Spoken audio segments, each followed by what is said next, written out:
What's up, everyone, and welcome back to the MMA Zone. Today, let's get started with Aljamain Sterling questions Sean O'Malley's star power. After Aljamain Sterling picked up a big win over Henry Cejudo in the main event of UFC 288, Triple C's coach Eric Albarracin proclaimed that the card sold upwards of 700,000 pay-per-views. Quickly, the bantamweight champ shot down the claims, saying he was told the event would be lucky to break 200,000 buys. Waiting in the wings, however, is none other than Sugar Sean O'Malley, a streaking contender who has generated plenty of hype with his highlight reel knockouts and outgoing persona.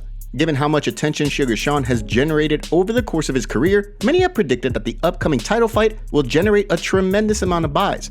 As the champ revealed, Sean O'Malley is definitely the #1 contender, so he's going to get the next fight. But he's not this big draw that he thinks he is. If he was as big of a draw as he says he was, he would have done bigger numbers than Bo Nickel did on Contender Series. I think we all know that's not the case. So in his universe, he thinks he's this big guy. But this is the Aljamain Sterling show. As Sterling also alleged, the fight wouldn't be taking place in Boston, as UFC President Dana White stated following his recent title defense. Sugar Sean has predicted that the event will do more than double the amount of pay-per-view buys the UFC 288 clash between the Funkmaster and Cejudo did. As he recently revealed, however, as the challenger, he won't be getting pay-per-view points for the event. O'Malley also recently had a change of heart regarding how he thought the fight played out. After sitting cage side and entering the octagon post-fight to have a stare down with Sterling, Sugar Sean revealed that he scored the fight in Cejudo's favor. The way he sees things now, however, upon rewatch, he scored the fight in Sterling's favor 4-1. When the fight winds up taking place, how do you think things will play out? Drop your thoughts in the comment section below. Jamahal Hill sends message to Alex Pereira. Jamahal Hill seems to be on a collision course with former light heavyweight champion Jiri Prochazka, who's expected to return to the octagon later this year. Given that UFC President Dana White has stated that former middleweight champion Alex Pereira won't be walking into a title fight at 205, it sounded as though the beef between Hill and Pereira had been put on the back burner for now. During a recent interview with MMA Junkie, however, Hill once again took aim at the former two-division Glory Kickboxing champion, predicting that a move to light heavyweight won't go too well for Poatan. Yeah, I would say he would have to win a fight in order to get a title shot, but his name brings some value, so there's that factor. I'm not dumb to the fact that can play a factor in somebody getting a fight, but yeah, I don't care, bro. I really don't care. If he thinks I just got to do this.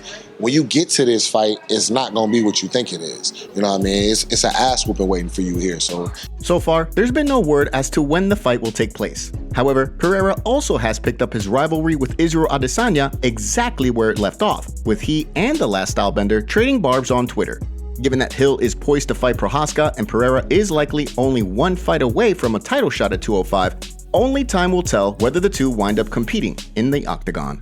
Before we continue, make sure you give that like button some love, and be sure to subscribe to the MMA Zone for all of the latest news. UFC Fight Updates. This week saw some exciting fights announced for upcoming cards. First up on the calendar, we have a June 17th clash between Christian Leroy Duncan and Armen Petrosyan. The card will be headlined by Marvin Vettori and Jared Cannonier, and we'll see both Duncan and Petrosyan look to build on recent wins, with Petrosyan defeating AJ Dobson back in October, and Duncan fresh off a March win over Dusko Todorovic. Next up, we have a clash between Otman Izatar and Francisco Prado set for July 15th. The fight will take place on a card which is now expected to be headlined by Holly Holm and Mayra Bueno Silva. Izatar will be looking to bounce back from a November loss to Matt Favola, while Prado will be looking to bounce back from a February loss to Jamie Malarkey. Last but certainly not least, a clash between Lando Venata and Mike Breeden has been added to an August 12th card, which is expected to be headlined by Rafael dos Anjos and Vicente Luque.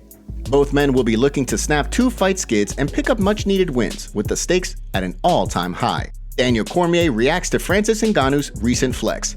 Former UFC heavyweight champion Francis Ngannou has been hearing the questions and the criticism from the fight community loud and clear.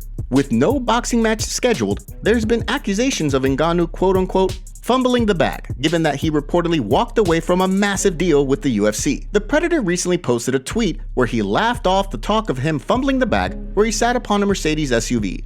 The post caught the attention of UFC Hall of Famer Daniel Cormier, who weighed in on the situation during a video for his YouTube channel, saying, "I don't know what Francis is doing, but you saw his post the other day in front of the Mercedes, just me fumbling the bag. Maybe Francis isn't hurting as much as we think. Maybe because Francis isn't just out there boasting and pushing out I'm doing this, and this, maybe the dude's not hurting. Maybe Francis got all under control. So far, there's been no word on what Ngannou's next move will be. From the sounds of things, he seems poised to sign with the PFL. However, nothing's been finalized. At the same time, the Predator has made it clear that he wants to have a high-profile boxing match, leading many to wonder just what he could be cooking up behind the scenes. Khamzat Chimaev and Kamaru Usman trade shots on Twitter. Recently, Khamzat Chimaev and Kamaru Usman have shown an interest in fighting one another. Although the fight quickly got fans talking, UFC President Dana White shut down the potential catchweight bout, saying that unless Usman wants to move up to 185, the fight wouldn't happen. With Chimaev likely destined for middleweight, the hype surrounding the fight quickly died down. This week, Chimaev and Usman kept things vague in a series of back-and-forth messages on Twitter. Chimaev kicked things off by tagging Usman and simply writing a checkmark emoji.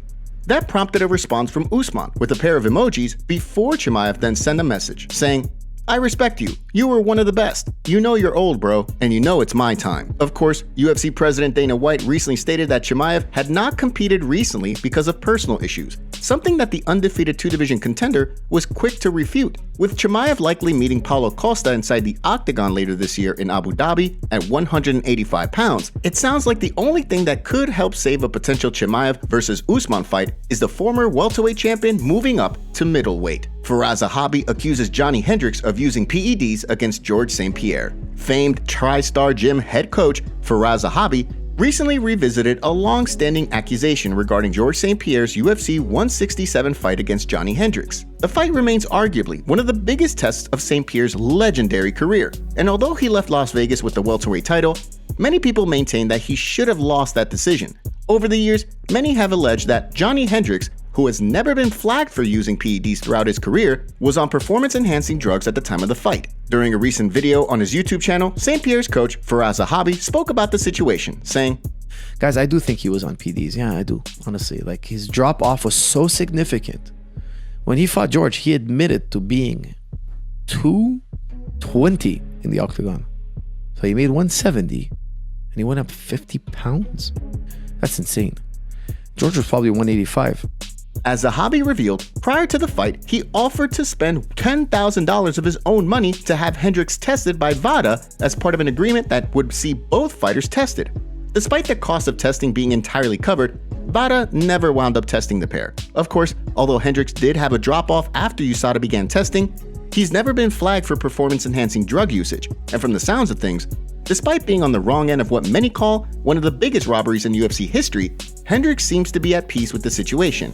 Back in 2020, he admitted that you have to accept the hand you're dealt. Who do you think won the fight between St-Pierre and Hendricks? Drop your scorecards in the comment section below. And now for our breaking news story of the day, we have Israel Adesanya's ex-girlfriend allegedly suing him for half of his net worth. Charlotte Powdrell believes that she is entitled to half of Izzy's net worth for the support she shared with him during their relationship. This was brought to light by UFC fighter Sean O'Malley on his most recent podcast episode.